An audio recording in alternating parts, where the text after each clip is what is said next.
Hey, how's it going, everybody? Welcome back to the channel. As always, a huge shout out to my current subscribers, and also a note for you. If you haven't already seen the video I made for you regarding the update to the channel I'm making, please go ahead and check that out on my homepage.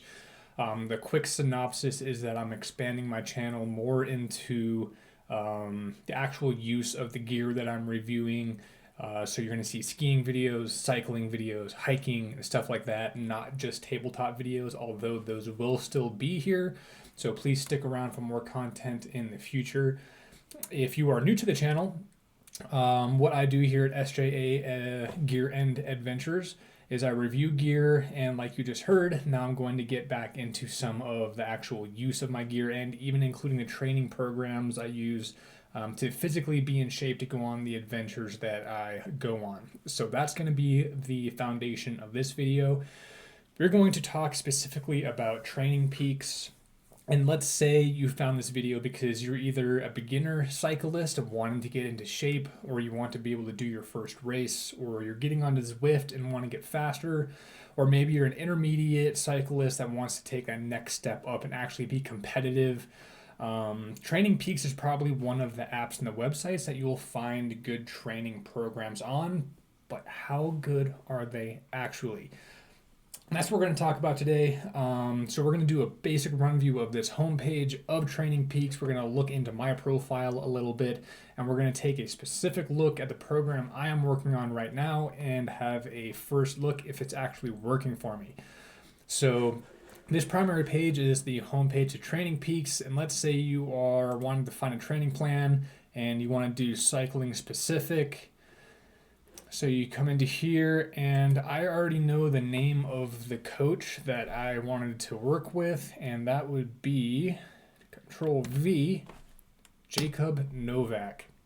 So the program that I am on right now is his FTP Booster Advanced level. It's 8 weeks, 9 to 13 hours a week with coach support, and it costs $59. So if you're just getting into the training program game, is $59 actually worth your commitment versus getting an in-person coach or just following your buddy's training plan? I'm going to show you some of my results here. So I went ahead and started this plan basically on January 2nd of 2024. That's when I took my initial FTP test. As you can see here, this is about what your daily screen would look like when you complete a workout. If you hit certain compliance factors, your workout will show green. If you miss a workout, like I did not do the optional yoga section on the second day, that'll show up as red. And I've been following this plan for just about 3 weeks now, and I just did my mid-course FTP test, if you will. So being an 8-week program, did one FTP test to begin to see where I'm at and to set your power thresholds.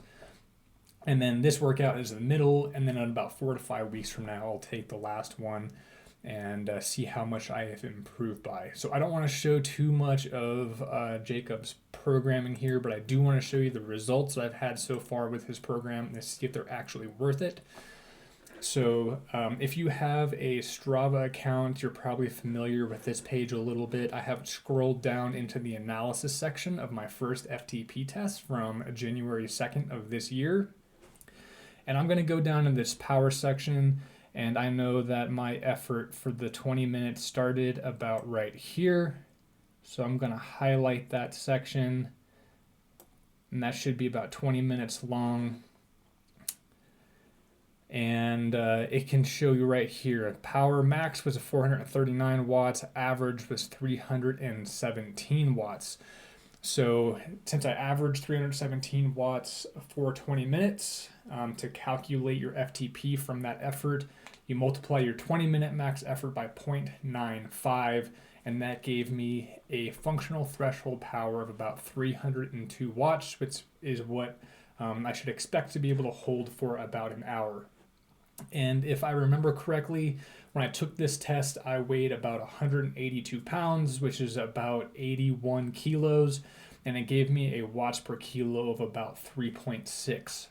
So let's fast forward to 3 weeks later to this morning at 4:30 a.m. when I redid the FTP test. And we're going to do the same thing. We're back in the Strava under the analysis section. I'm going to come down to this power area and I'm going to highlight my 20-minute max effort again, about right there. And you can see my max power was 493, but I averaged 334 watts for that 20 minutes. Again, multiplying that 334 by 0.95, that gives me a new FTP of 317 watts. That's a 15 watt improvement in just about 20 days, which is pretty impressive, honestly. And I've also cut a little bit of weight during this program. I'm down to about 176 pounds, which is 79 kilos if I do that math correctly, which puts my watts per kilo at a nice 3.9 watts per kg. And I actually really like that I did not push into the 4 range yet, because for Zwift racing, as long as I'm below a 4, I stay out of the Cat A category for now, and I'm still in the top of B, so I actually might be competitive in some Zwift races, but I would not be surprised by the end of this program in the next 4 to 5 weeks if I push over that 4 watts per kilo range, which is my end goal for this program, and actually have to race with the big dogs up in Cat A. So while we're talking about TrainingPeaks, is it actually worth it? I have used several plans from this website before. Some were great, some were not so great. That's why I'm trying to do a review of this one, Jakub Novak's FTP Booster, the 8-week program, the competitive level, 9 to 13 hours per week at $59. He doesn't endorse me whatsoever. That's not what's going on here. I paid for this with my own hard-earned money, and I have been busting my tail to complete those 9 to 13 hours of training per week. And so far, I am very happy with it. The results are showing themselves for my FTP tests, and I'm seeing all the positive benefits.